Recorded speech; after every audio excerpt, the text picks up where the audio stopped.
In 1968, the Lakers completed a deal that formed the first ever super team, acquiring Wilt Chamberlain to join forces with Elgin Baylor and Jerry West, and a championship followed. In the latter part of the 70s, they made one of the most lopsided trades in NBA history to bring in Kareem Abdul-Jabbar in his prime. Then in 79, they would luck out in the draft, selecting Magic Johnson first overall, and 5 championships followed. In the 1990s, they managed to pry the dominant Shaquille O'Neal from the Orlando Magic and trick 14 teams into passing up Kobe Bryant so they could draft him 15th overall, and 3 championships followed. Once Shaq left for the Heat, they would quickly replace him with Pau Gasol in another lopsided deal as 2 more championships followed. Then in 2018, the Lakers were about to deal with their first real hardship after Kobe Bryant's retirement until LeBron James magically fell into their laps, and then with the deal to acquire AD, the 17th title followed. Now on February the 2nd, 2025, the Lakers not only won up themselves but the entire NBA, giving up just AD, Christie and a first for Luka Doncic, the same dude who just put Dallas on his back while dealing with an injury list as long as an 8-year-old's Christmas wish list, only coming up 3 games short of an NBA title while being responsible for a third of the franchise's finals appearances. The same guy who former Mavs owner Mark Cuban said he would rather leave his wife before trading, and the same guy who magically fell into their laps 7 years ago is now gone. After being just 3 games short of winning it all, what should the Mavericks do? Run it back, maybe make another move to fill a hole, or trade your franchise player for nothing? That's exactly what Dallas did, and the reasons as to why are idiotic at best. It was reported that the Mavericks organization grew increasingly concerned and annoyed about Luka's conditioning, which they believe led to injuries, but that can't be it, and it wasn't. Dallas were also worried about Luka not signing the extension, but come on, man. I don't care about any of this because it's Luka Doncic. He was going to sign that deal, and now that he's traded to the Lakers, he just lost out on nearly $100 million. Do you really think anyone in their right mind would pass up $100 million to leave? I really don't think so. To make matters worse, the Washington Wizards have been mediocre since the 70s because they've been unable to land a generational talent, and the Mavericks just willingly traded their guy for a bag of chips and a banana peel. This is the most shocking trade in the league's history, and that's no exaggeration. First, according to multiple sources, none of the players in the deal had any idea what was going on until it happened. Secondly, Luka never requested a trade. He'd been in Dallas for his entire career, and apart from a couple outside rumors, mainly looking for clicks, there was no evidence that he wouldn't sign their Supermax extension that would have seen Doncic earn himself the richest deal in the league's history. And let me remind you, only 2 seasons ago, Jaylen Brown, someone who cannot dribble with his left hand, was in line to sign the richest deal in league history, and guess what the Celtics did? They gave it to him. And what happened? They won the championship the following season, with Brown winning the finals MVP. Luka Doncic is on a completely different stratosphere as an individual player, and somehow, some way, the Mavericks didn't think he was worthy of the Supermax extension. He's averaging 28 points for his career,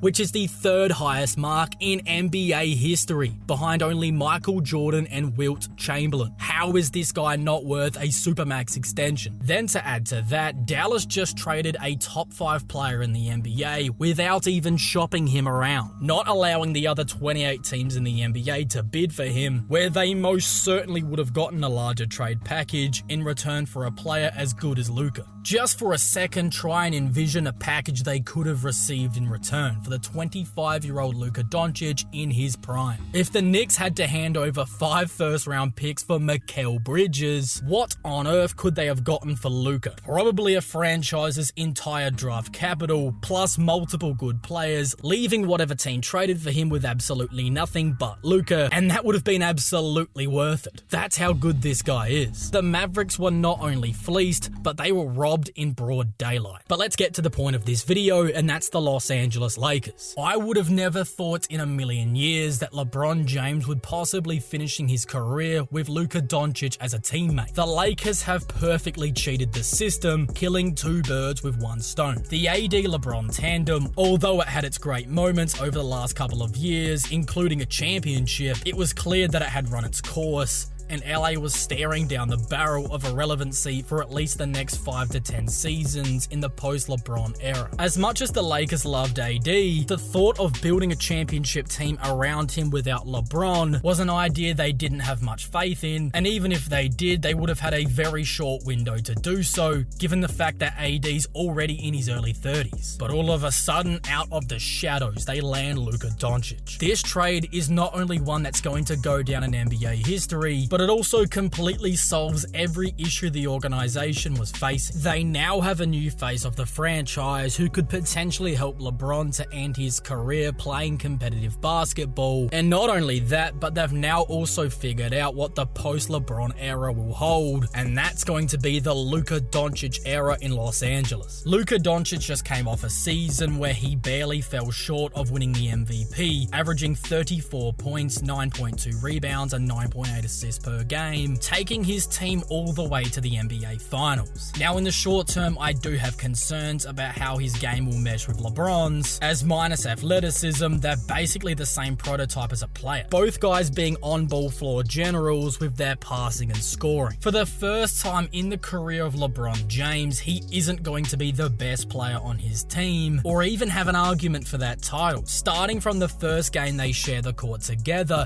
this is now Luka Doncic's team, and that will be a huge adjustment for LeBron, who will now have to play lots of possessions off ball for the first time in his 22-season career. That fact really makes me question how good of a fit it'll actually be, and honestly, I'd bet against it being a great fit. So this leads me to believe that the Lakers are playing the long game with this deal. I feel like this trade had nothing to do with making LeBron and Luka a dynamic duo to try and get another championship. And even though that's still a possibility if they make another move for a better big man, that's clearly not their main focus. Knowing that LeBron will most likely retire within the next couple of seasons, which before the Luka trade would have left the Lakers without a real path forward, they now have a 25-year-old Luka Doncic in the prime of his career. This trade was an absolute masterstroke by Rob Pelinka, and he's going to win Executive of the Year for just picking the phone up. But what this trade made clear is that this deal is not about their current situation to help LeBron to a 5th title, but it's instead about the future of the Los Angeles Lakers franchise. The future went from bleak to bright in a matter of moments for the Lakers. LA now have a clear path forward, where they're now going to be able to compete at a high level for the next 10 plus seasons, bearing a poor thought out once in a lifetime deal where they absolutely get nothing in return for their franchise guy. But I digress. Luka now has the full backing of the most famous franchise in professional basketball history, who have more than enough money to spend continuously to put a good enough team around him with the right decisions being made. The NBA is a wild place right now, and it's especially wild in the Western Conference, and that's only further illustrated by not only this deal, but the deal that happened not even 24 hours later to send De'Aaron Fox to San Antonio. So with that in mind, it's not going to be as easy as many people think it will for Luka to be able to win multiple championships with the Lakers, because of how incredibly stacked the Western Conference is right now and in the future. The Spurs, Thunder, and Nuggets are going to be roadblocks for the Luka-led Lakers, along with up-and-coming teams such as Memphis, Houston, and Minnesota. But at the end of the day, the Lakers are going to be good enough to really compete with any of these teams, and we might see a revived Spurs-Lakers rivalry for years to come, and if we get that, I am so hyped for that. Luka versus Wemby on national TV for the next 10 seasons is going to be pure cinema, not only from an individual matchup standpoint, but it could also be the two best teams in the West going head to head, as long as each team makes the right moves to put quality pieces around their main guys. This move signifies a start to a new era, and we've officially entered the Luka Doncic era of the Los Angeles Lakers, and like the storied eras before it, they're going to have more than just a good chance to bring home some NBA titles. But these are just my takes. Do you believe the Lakers have a chance to really make some noise this season, or is that not in their plans? Instead, opting to play the long game to build Luka a team for himself. Let me know your thoughts on this in the comments section below.